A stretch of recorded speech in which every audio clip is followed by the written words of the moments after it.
যখন প্রধানমন্ত্রী বলছেন ৫ বছর আগে নন্দীগ্রামে যা হয়েছিল ভবানীপুরেও তাই হবে, গোটা বাংলাতে তাই হবে, তখন ভবানীপুর আর নন্দীগ্রাম কোথায় কত নাম বাদ গেল?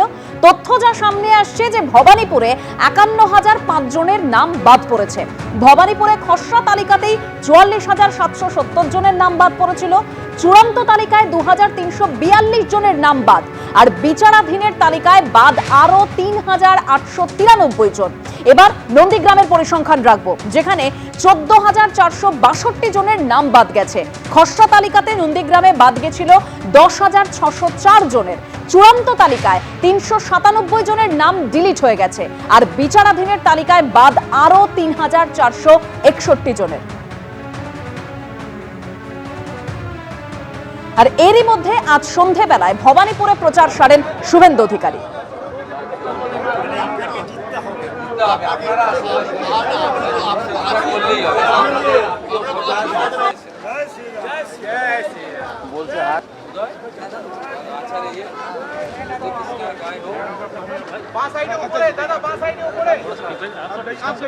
আমি রেসপন্স ভালো পাচ্ছি।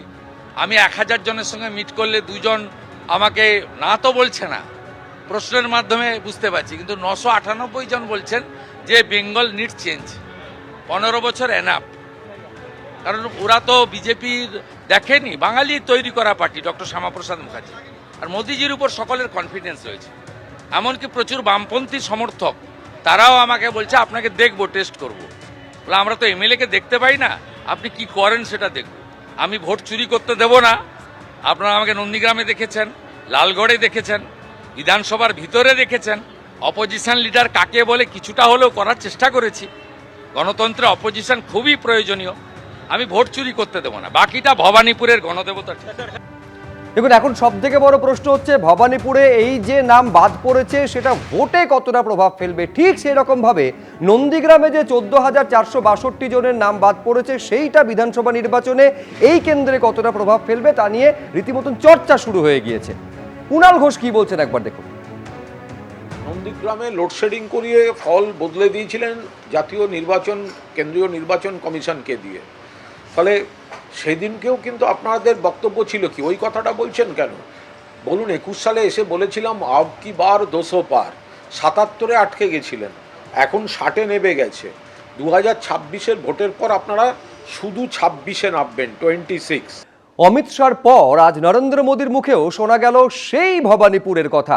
হলদিয়ার সভায় প্রধানমন্ত্রী বলছেন ৫ বছর আগে যে অসাধ্য সাধন নন্দীগ্রাম করেছিল এবার সেই একই হাল ভবানীপুরেও হতে চলেছে, পুরো বাংলায় হতে চলেছে। পাল্টা জবাব দিতে দেরি করেননি মমতা বন্দ্যোপাধ্যায়। जो कमाल 5 साल पहले नंदीग्राम ने किया था, इस बार वही हाल भवानीपुर में भी होने जा रहा है। চুরি করে জিতেছিল আগের বার, বলছে ভবানীপুরেও জিতবো, বলে ঘেচু জিতবে।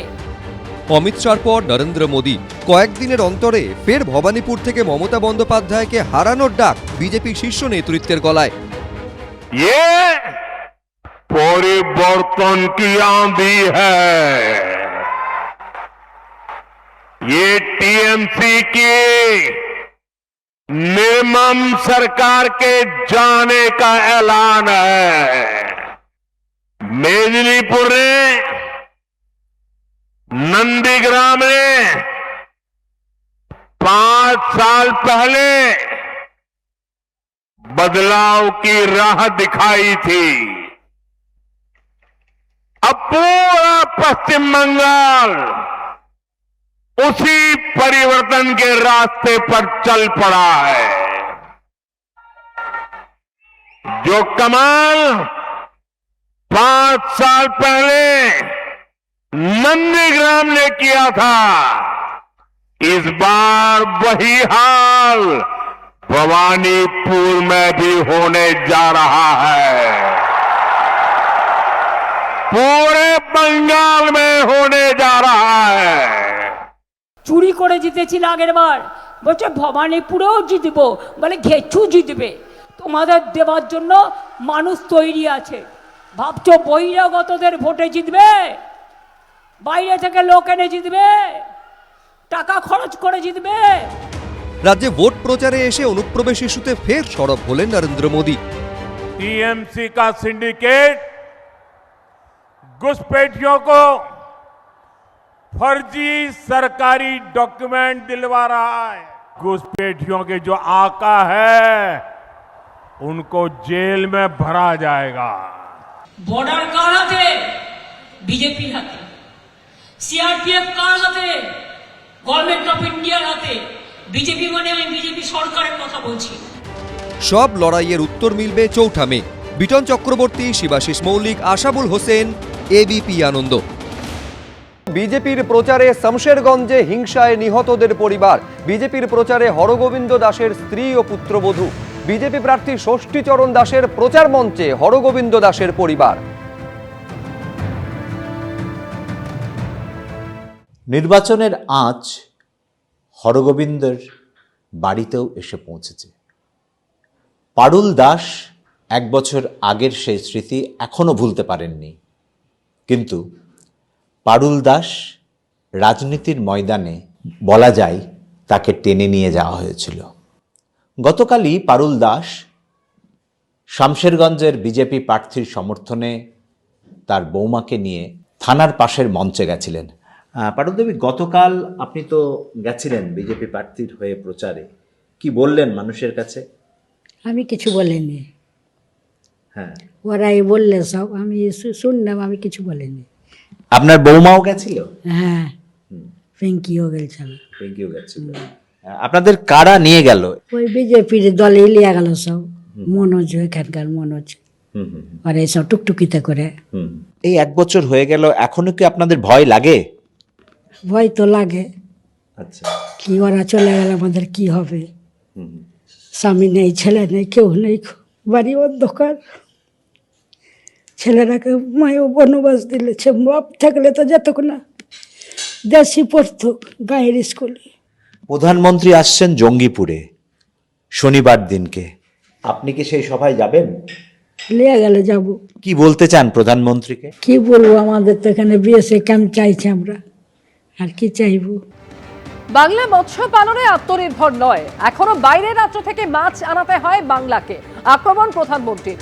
ভিন রাজ্য থেকে আনতে হয় না মাছ, পাল্টা মমতা বন্দ্যোপাধ্যায়। पश्चिम बंगाल में एक और बड़ी संभावना मछली पालन में है, फिशरीज में है, सी फूड में है। मेदिनीपुर की तो ये बहुत बड़ी ताकत रही है, लेकिन स्थिति क्या है? बंगाल में मछली की इतनी डिमांड है, लेकिन बंगाल मछली पालन में अब तक आत्मनिर्भर नहीं है। आज भी बंगाल अपनी जरूरत के लिए मछली दूसरे राज्यों से मंगानी पड़ती है। ইলিশ মাছ আগে পাওয়া যেত না যদি ওপার বাংলা থেকে না আসতো, কিন্তু আমরা ইলিশ মাছ যাতে বাংলায় জন্মায় 2013 সালে ডায়মন্ড হারবারে একটা রিসার্চ সেন্টার করেছিলাম। আজ কিন্তু মনে রাখবে, অঢেল ইলিশ মাছ বাংলায় উৎপাদন হয়।